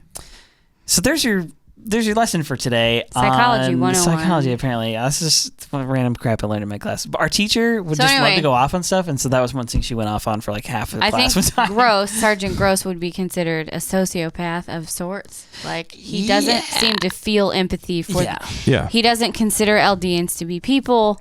He shows no emotion, basically. He would care about his own children, but he doesn't care about anyone else. But he also kills without remorse. Right. Yeah. So he's like, I'm going to turn this guy into a 3-meter one, and you guys are going to fight, and it's going to be awesome. Yeah, which is weird. He suggests he can control how tall. Exactly. Like maybe how much spinal fluid he gives. Maybe, I don't know. He's like, I'll make it a 3 to 4 meter one. You can fight it. And he says, I made peace with my fate. This is the sociopath part. He says, peace is a wonderful thing, but it's kind of lacking, don't you? I'm like, don't you hate it when you have too much peace? Yeah. What's that? Oh, yeah. I don't know. The size is not clear that they have complete control. Or was there blood? I don't know. Like, it seemed like he emptied the syringe into all of them. So maybe the amount in the syringe has something to do with it, or the fact that she's royal is why she got so huge. But she was big. Mr. T, I thought so too. He said he shows pity. He says, oh, if only you weren't Eldians. But what he says directly after that completely contradicts what he says. He says, I don't feel bad at all. You guys should feel bad. You're the murderers, right? Yeah, he's almost like, oh, too bad. Poor shucks. things. Whoops. Anyways, I don't feel bad for you guys though. You're pieces of crap. You're the devil. Like he's got it so in his head. Yeah, he's drank the Kool-Aid hard too, because you're right. He turns it around on them. He's like, oh, well, don't you feel any remorse? What were you going to do to Marley? That whole kind of line of thinking is incredibly gross, especially because I'm like, he says it was educational feeding your sister to my son's dogs. What the frick, dude? Some straight serial killer vibes, bro. Seriously, this guy. Okay, so so he goes to shove Grisha off, and the owl shoves him off. He says more stuff. I wrote it down. Go ahead. Because it's interesting. He says, all it takes is Titan spinal fluid, and you turn it into gigantic monsters. The world needs to wipe out every last one of you Eldians. That is the wish of humanity everywhere. And then he gets shoved off the wall. We'll have to talk more about that very shortly in the spoiler section. Okay, all right. So he pushes him out the wall, and he gets eaten by the Titan that he just made, and it's ironic, and it's awesome. And then Kruger goes, oh, well, was it really interesting? And he looks at Grisha, and Grisha's like, what the frick is going on? He goes, Grisha, remember this as how a Titan uses its power. He cuts his hand. He freaking blows everybody up, and he's got the ship on his back. Boom, cut the episode. Yeah, his transformation, like, blows the everybody all around, and it's an epic because he's an epic looking Titan. This is how men do it, Grisha. Check it out. And he freaking goes and like does it. Okay, so with that, we got to go to spoiler section because there's a ton of season 4 stuff in this episode. I really want to spend at least a couple minutes on it. All right. Email us beyondthebasementpodcast@gmail.com. Check us out on YouTube. Get hyped because we are about to go into Demon Slayer. Episodes are going to be shorter, obviously. It's a little less to talk about. But we're going to do Demon Slayer. The movie's coming out in July. So join us Sunday nights. Same deal, Sunday nights at 5 Pacific time. We'll be doing that live here on Twitch. You don't want to miss out. And then, if for some reason you can't join us live, full episodes on YouTube. You can listen to us on Spotify, iTunes, all the places. And please, if you haven't already, give us a 5-star review. That actually helps the podcast out. Thank you. A ton. You can find merch in the links below. You can find Holly's great anime deals in the links below. And we love you. And if you don't want to listen to this part, turn your freaking phone off. Like this one. Yes. And if you guys don't mind, make sure you're subscribed to our YouTube channel and leave a comment for the algorithm. Yes. We're expanding our content on YouTube, by the way. And also, we like to read them, too. It's not just for the algorithm. This is the spoiler. It was Annie. Okay. It was Annie. It was Kruger. The owl. Kruger is the owl. Can I go back through them chronologically, or do you want to? Before I forget, I almost said it during. I tried to stop. But the facial expression the owl has the whole time everything's happening is exactly like Eren. Yeah. Where he's kind of like, kind of very cold. He just doesn't have feelings. Okay, what was the one we were just talking about 2 seconds ago at the end of the episode? And I was like, we'll save that for the spoiler section. You were talking about stuff and things. Oh, his line. What's his face's line? Oh, Kruger? Or not? No. Gross? Gross's line. Where he's like, read it again. All it takes is a little Titan spinal fluid and you turn into gigantic monsters. The world needs to wipe out every last one of you Eldians. That is the wish of humanity everywhere. You see that? The world's wish is of humanity everywhere. We want to wipe out every one of you last Eldians. They're foreshadowing the euthanization plan. That's Zeke's wish, too. It is Zeke's wish. Zeke's whole plan. And it's messed up. He hates Marley so much, he wants to do their job for him. Okay. I know. That's what I'm saying. If Zeke would just tell them his plan, I'm pretty sure Marley would get on board with it. So maybe he's a double spy. Whoa, that would be nuts. It's entirely possible. So this is what I want to get into. This goes directly into the other spoiler part I wanted to mention, which is somewhere in here when Grisha is talking to his dad, and his dad says, the frick, where is this? Where is it? Where he says that they want to do eugenics or whatever. It's in my notes here somewhere. Okay. Grisha's dad is saying they believed in eugenics. I found it. Okay. He says, this is right when Grisha's telling his dad, like, that man lied, and he's the one who took Faye. And then he stops him, and he's like, our ancestors did terrible things, and they believed in eugenics and tries to cleanse, and he gets cut off there. But they said this, the 1700-year thing or whatever. This is exactly Zeke's plan. We've been using that word this whole time. I'm like, no, Zeke is a eugenicist because he believes in deleting an entire race of people. And he's like, oh, yeah, this is going to bring peace on the earth. Number one, no, it's not. People are still going to go to war. They may not be Titans, but they're still going to brutally kill each other. You are not ending anything except for an entire race of people, whether or not they do it. The other thing is this whole, accusation of, our people were, eugenicists. The fact that Zeke is embracing that, I have to wonder if that's accident or is this a Isayama kind of bringing the irony together here that you're like, oh, the thing that they were accused of being, Zeke actually ends up being that. He ends up being the eugenicist or whatever and wants to wipe out the entire race. But it's okay for Zeke to do it because Zeke's going to wipe out the Eldians, but it wasn't okay for the Eldians to do it earlier. To the Marleyans.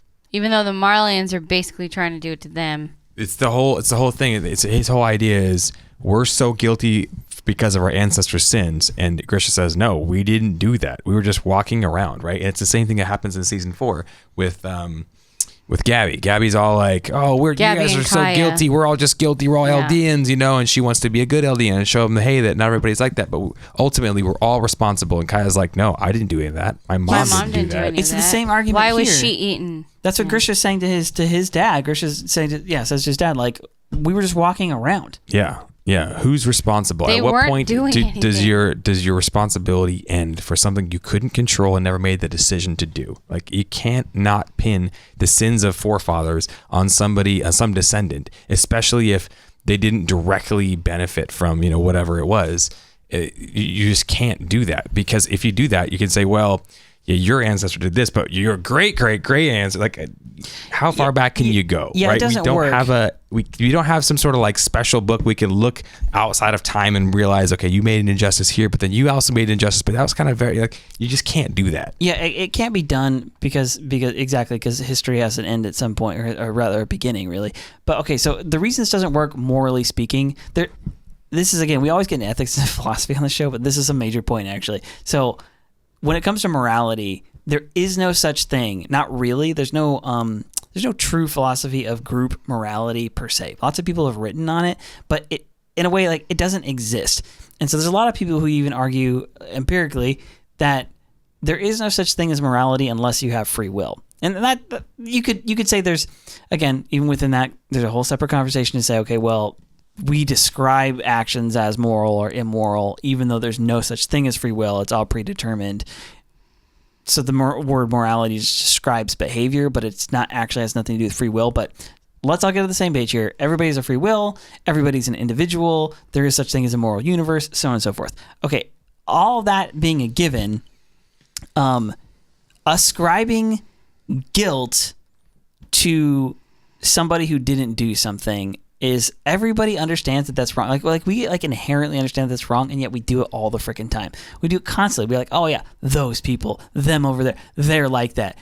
We're judging an entire group for the sin of one person, and everybody kind of instinctively knows that that's wrong, and yet we do it all the stinking time. Mm-hmm. And so this show is like full of that, of people being like, yeah, those sins that you didn't commit, and I have no way of pinning them on you, and you bear no responsibility.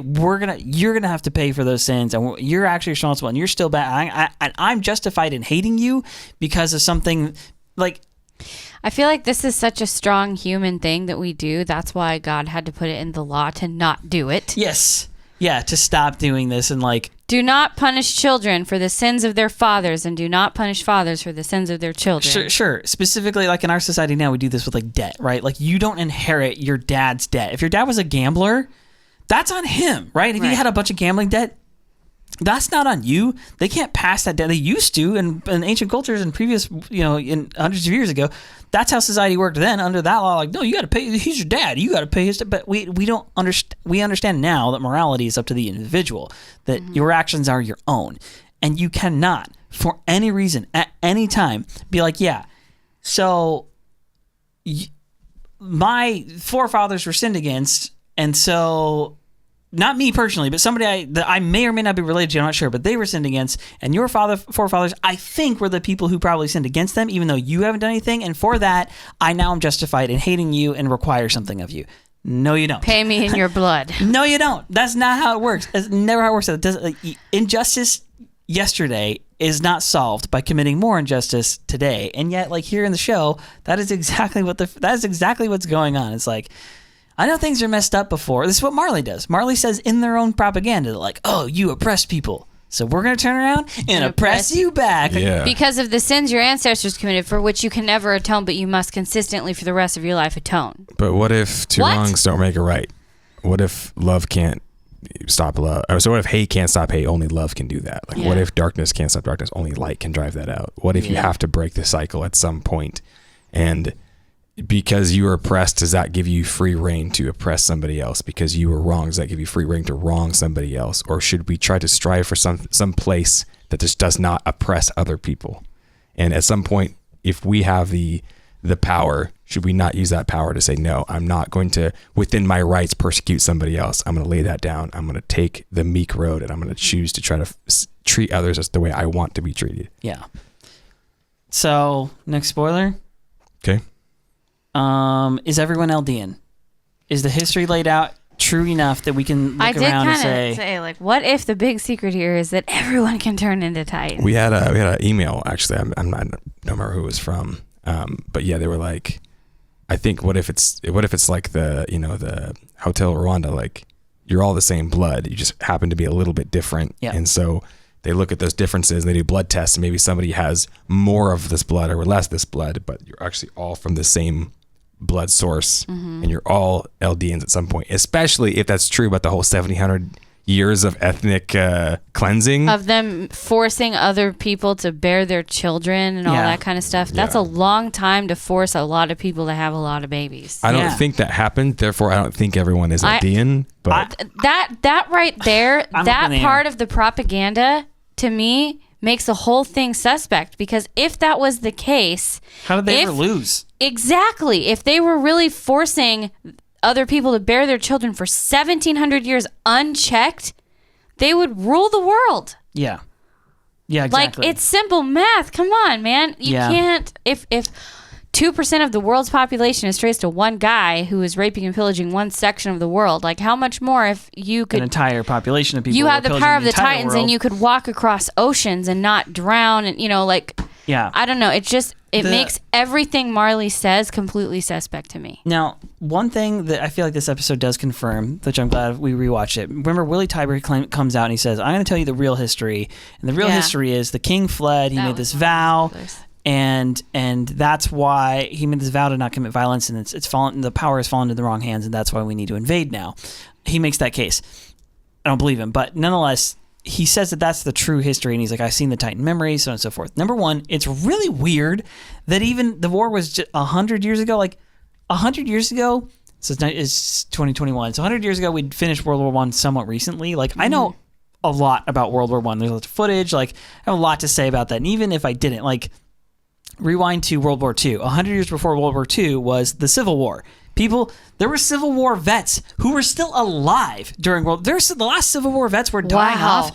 We had, I'm not kidding, this is incredible. I never thought about that. That's bonkers. There's parades that were happening in the mid-60s, which, get this, featured veterans of the Civil War in the 1960s, because they were like over 100 years old at that point. What? Yes.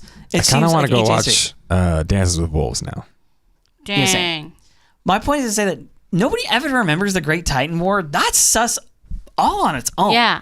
That people are like, don't have, like, maybe concealing one part of it, but the fact that they have like an entire chunk of this history just totally wrong. Like, what? Also, the pictures of the Great Titan War, people are like using spears and bows and arrows and crossbows. Dogs. They're not even using cannons. Correct. That's a long time. And now you have Dark guns Ages. and cars and airplanes and airships. If it's the Dark Ages, that's a huge technological leap in 100 years. If it's the same thing as the Dark Ages, and the Dark Ages for us was like 1400s to 1700s, like witchcraft, witch trials, basically killing scientists for saying that God made a bigger universe, like 400 to 3 to 400 years. That's that. Are they just the Dark Ages because just like dark matter and dark energy, we don't know what they are? All I know is that the Helos like lie is kind of like in here somehow. It's another indicator. I think that the king wiped everybody's memories, That's not just the Eldians. Eldians. If everybody's Eldian, then he wiped a bunch of people's memories, and it all. But not everybody's memories did get wiped. Remember, there was the nobles who didn't have their memories. Correct. What so if some that's people for sure not true either? What if they just think that's true? Like, what if there's levels to this stuff? Yeah, if he can change people's bodies, I know, dude. Anything's possible now. That was the thing that like blew my mind. Was like, wait a second. If they legit did ethnic cleansing and everyone has a little bit of Eldian in them, whether they want to or not, then at some point the founding Titan can command the entire world. The entire world. So he's just and a god? can change. Right. Like that sounds pretty crazy, but obviously that didn't happen because he's not in command of the entire world. There's Hizuru and there's Marley and we don't even know the other countries. And Yokopon's people, whatever they are. The and Mideast Empire. Udo's people, whatever place he was from. Yep. Okay. Let's see. I'm trying to move through all of these. Grice. We don't know this whole time until season 4 that he's the uncle of Falco and Colt. They haven't really explained the particular importance of that, but it is interesting that we get to see. We know who he is now. We're watching this episode back and going, okay, this is one of the he's the uncle. But he was tried as a restorationist, and yet his family survived because they committed their sons into the to join the deal. I'm wondering if that is part of the reason why Eren targeted him, because Eren has that memory. Because his dad and Grice were obviously close friends. Mm-hmm. And I'm wondering if in some way to try to make up for how badly things went, Eren is going to try to help Falco out to like atone for that wrong of the past. Also, I think Becca made this point, you know, when he wakes up and he doesn't know who he is, obviously the Titan memories are affecting him to the point where he isn't in control anymore. Him saying he's free is total nonsense. Do you, and that's been the wonder of this entire, all of season 4 essentially is like, is Eren even there anymore? Is he even Eren anymore? He's acting like the owl. He's so, well, no, because the owl was still fighting for freedom, and the owl still had this voluntary thing about him. But I'm just saying, like, the way he's emotionless and stuff, it is similar to the owl. Yeah, but I actually also don't agree. To Laura Tiber, she had that same like glazed over look. No, I understand that, and I'm saying a lot of people who have my point is a lot of people in this show kind of have that look at various times, and I understand Eren has it in a more serious way. I don't want to read too far into it because I don't think they're related at all. I think what the owl was fighting for and what Grisha was fighting for, and now wherever Eren is at, they're just not even on the same page. And they never gave us in the first 16 episodes. They never gave us a good explanation as to how Eren ended up there. How has he arrived at this place? I cannot be convinced. You cannot tell me that what he did with Mikasa and Armin was necessary to him faking this whole thing out. Like, if he's like super deep double agent himself, I understand anime's full of stuff like that. I could see that being the case. I actually wouldn't like it. I actually think that would be a misstep on Isyan's part with the writing. With Eren is like 4D chess, maga. Like, I just don't think that that's the case. Like when I said his secret plan is to let Zeke unlock the power of the founding Titan to change the memories and to change their bodies and to then do something else instead. Yeah, I think so. I don't buy it. Because so. Why? What? And that's why Armin taking over the military and the stuff with Pixis and how absolutely cruel. Not in private, he's cruel to everybody. In like I'm saying, there's no reprieve. Like he has this thing. You feel like he could have done it differently. Oh, for sure. But you also don't have access to the past. No. Right, and he has to make his best friends hate him to sell it, too, I would think. Maybe. Yes. Remember, John even says... He wouldn't do this for no reason. He wouldn't do it for no reason. And also, remember we were talking about Eren had he didn't have any reason to go talk to Reiner, right? Yeah. He had no reason to go talk to Reiner, which means that he's not going into Reiner to like accomplish a goal, which means that he has no reason to not tell 100% of the truth there. I think that's the most truth we've seen from Eren all season was that scene with Reiner. What does he say? Yeah. You thought you were saving the world. We're the same, you and me. We're exactly the same. I think I'm saving the world. He looks at himself in the mirror and he says, Tatake, fight. Like you have to do this. Push your friends away. Make everybody hate you. Become the villain so you can save the world. Which also his dad says, we have to fight, too. Yeah. Dang. There's another connection. So we gotta hit some comments. Yeah.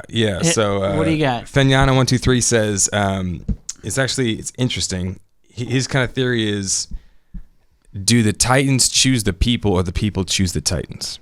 Because look at Bertolt and Armin, right? Like very similar in terms of their demeanor. They're kind of shy. They're kind of smarter. They're more reserved. Maybe they're not 100% alike, but then they also have this crush on anime. You know, it's okay. A couple similarities. Yeah. That correlation has an equal causation. Right. But then you have Eren, and we know that first Kruger has the Attack Titan power. Kruger's like a freedom fighter. Then Grisha has the Attack Titan power. He's a freedom fighter. And then Eren has it, and he's a freedom fighter. Yeah. Okay, so we have three, things of like freedom fighters, right? Yeah, even Kasaver and Zeke are like scientists are trying to find out like the mysteries. They're kind of like duplicitous a little bit, right? Like, well, they both come to the conclusion the euthanization plan essentially at the same time. And maybe that's why Kasaver zeroes in on Zeke in the first place, is because the Titan inside of him is like, that's my next guy. So he kind of says that I don't think the Titans affect the behavior of the shifters. Rather, the Titans choose the person that will inherit the Titan in advance. If the paths connect all Eldians, then the Attack Titan went from the Owl, who killed hundreds of his own dudes in pursuit of freedom, to Grisha, who abused his son in pursuit of freedom, to the Colossal went from meek, mild Bertolt to meek, mild Armin.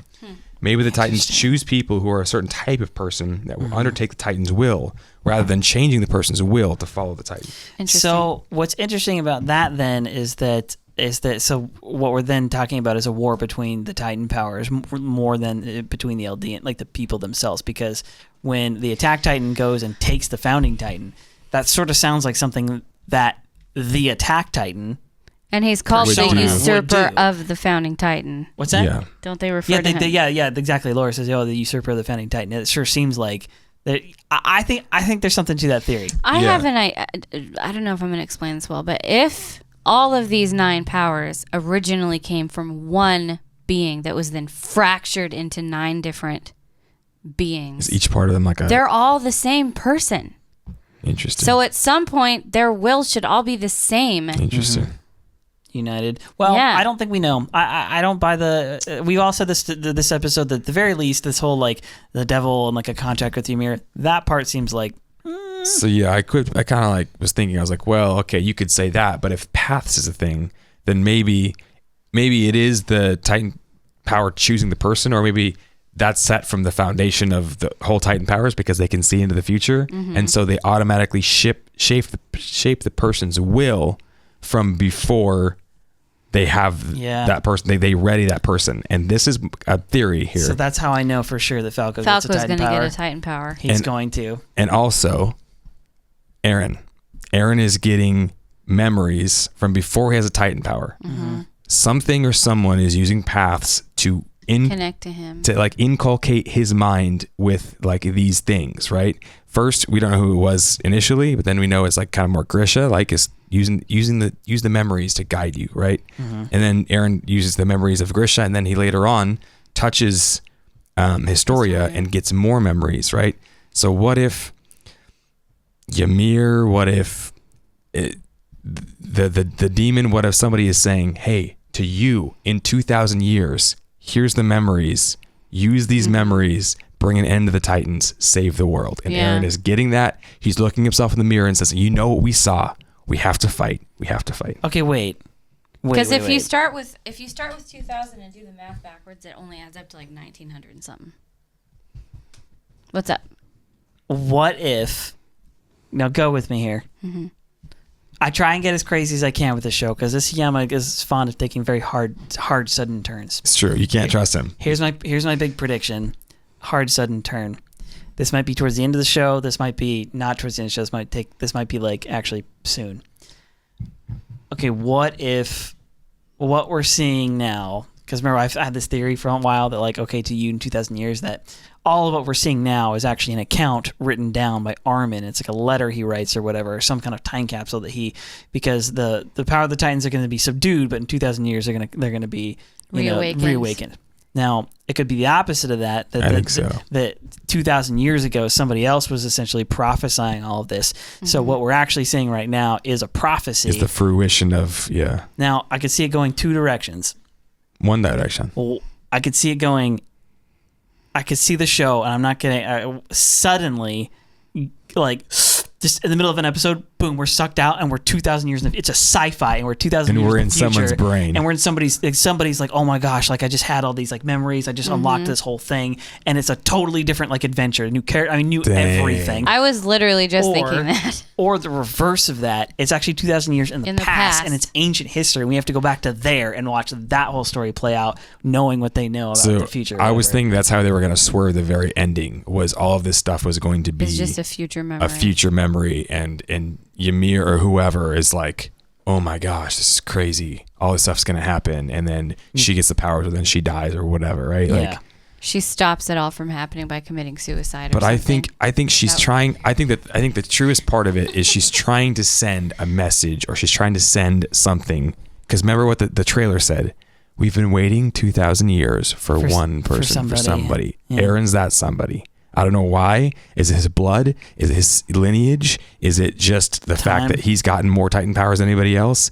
I don't know why, but I think Eren's that person, and that message was for Eren. Eren seems to be doing the best job of collecting those. We don't know. Eren is trying to slowly become one again. I mean, that's kind of... I've had that back together. I've had that theory for a bit too, that all the powers would eventually... That Eren would essentially pursue all the powers in order to end the reign of the Titans, but... But why does he have to get Mikasa and Armin to hate him for that? Because he's got to eat Armin if that's the case. I don't know. All I know is that there's a major shift. I think we see airplanes / some sort of Aerial bombs. warfare. Aerial warfare has got to come into this next part. Especially in the opening credits, there's so many bombs falling out of the sky. We haven't really seen that yet. Nuclear war. I think that, anyway. Gas attack. Okay, well, we should end it there. Didn't intend for this episode to be that long, but we had a lot to talk about. I mean, it's us. It's us. You know us. We love you. You don't have to listen to the whole thing anyway. Thank you guys for sticking around, man. We appreciate it. Yep. We were reading your emails, trying to get back to you guys as much as we can. Drop us a comment on the YouTubes for the algo, and appreciate anything. The algae, bruh. The algae, bruh. Appreciate you guys. All right, guys. That sounds like... We love you. We'll see y'all next week. Yo. I'm going to finish up season 3. Got 2 more episodes, and then Demon Slayer time. Let's do it. Hey guys, thanks again for watching and listening to our show, Beyond the Basement Podcast. If y'all are enjoying it, go ahead and leave us a 5-star review on iTunes or wherever else you listen to our show. Check out the description below for links to our awesome Attack on Titan merchandise. And join us live on Sunday nights on Facebook for all of Season 4. And some of our best content is on YouTube, including me, so go ahead and check that out. And lastly, if you guys have any questions or just want to chat with us, please email us at beyondthebasementpodcast@gmail.com. Thanks again, and we'll see you guys in the next video.